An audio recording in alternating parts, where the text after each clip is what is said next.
অতিমাত্রায় দরুদ শরীফ পড়া। দরুদ রূহকে কি পরিমাণ গেজা দান করে আপনি কল্পনাও করতে পারবেন না। নিজেকে জানা, আপনি শুধু আপনি ওই ক্ষেতের মধ্যে, ব্যাংকের মধ্যে, দোকানের মধ্যে কাজ করবে, এগুলার মধ্যে থাকবে। যদি এগুলার মধ্যেই থাকে, ওই সফরটা একবার চিন্তা করবেন। রাস্তা দিয়ে যাওয়ার সময় আশেপাশে কবরস্থান আছে না, মাথায় রাখবে আজকে থেকে 10 বছর পরে, 20 বছর পরে, ঠিক আজকে 1924 না, 1950-এর মধ্যে বলেন দেখি আমাদের এখানে 2050-এর মধ্যে আমাদের এখানে কে থাকবে? এভাবে একদিন আমার নবী সাহাবায়ে কেরাম নিয়ে দাঁড়ান, হঠাৎ করে আমার নবী বলতেছে, আমার সাহাবায়ে কেরাম বলো তো দেখি আজ থেকে 100 বছর পরে আমাদের এখানে কে থাকবে? এটা বড় আজীব আল্লাহর দুনিয়া। কেউ থাকবো না, আমরা সবাই যার যার মতো করে সফরে চলে যাব। 2050-এর পরে আসা কোনো ব্যক্তি আমাদেরকে স্মরণই করবে না। আমরা 3 জেনারেশন পর্যন্ত, এদিকে দাদা, এদিকে নাতি, আমাদের বাউন্ডারি শেষ।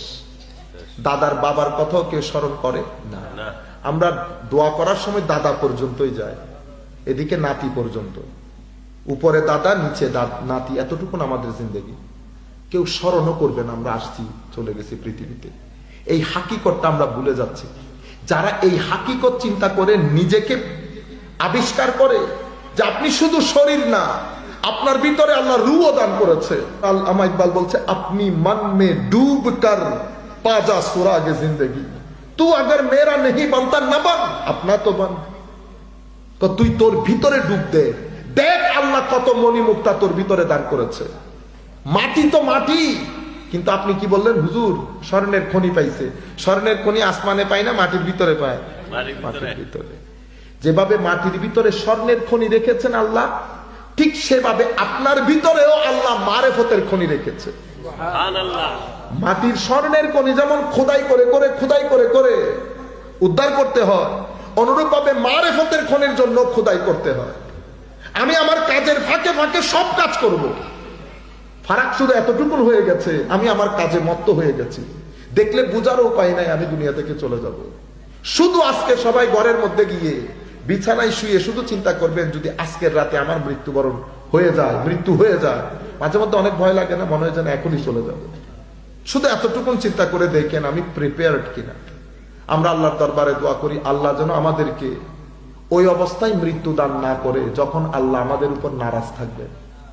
আল্লাহ যেন আমাদেরকে ওই সময় মৃত্যু দান করেন যখন আমার আল্লাহ আমাদের উপর রাজি, রসুল আমাদের উপর রাজি, এবং আমার আল্লাহ যেন আমাদেরকে সে আন্দাজে জীবন যাপনের তৌফিক দান করেন। রুহের জিন্দেগির প্রতি খেয়াল করেন। রুহের জিন্দেগি আসে এমন কাজগুলা করে, দুনিয়াতেও শান্তি পাবেন, কবরেও শান্তি পাবেন। রুহ যদি মরে যায়, না দুনিয়ায় শান্তি না কবরে শান্তি। যেই ব্যক্তি দুনিয়ার জীবন অস্থির, তার কবরের জীবন অস্থির। আল্লাহ আমাদেরকে স্থিরতা দান করুন, আমাদের ঘরের মা বোনদেরকে স্থিরতা দান করুন, তাদের মাধ্যমে আমাদের ঘরগুলাকে পরিবর্তন করুন। সফরের মাধ্যমে আল্লাহর সৃষ্টি দেখবেন, আল্লাহর শুকরিয়া আদায় করবেন, এটার মাধ্যমে রুহের জিন্দেগি নসিব হয়। আল্লাহর সৃষ্টি দেখা, সফর করা। আমাদের এখানে মারা রাগ করে, ছেলে কই গেছে, কক্সবাজার গেছে, আরো বউ নিয়ে গেছে। না মা, রাগ করবেন কেন? দুনিয়া দেখা আল্লাহর সুন্নত। আল্লাহ আমাদেরকে দুনিয়া দেখতে বলছে কেন জানেন?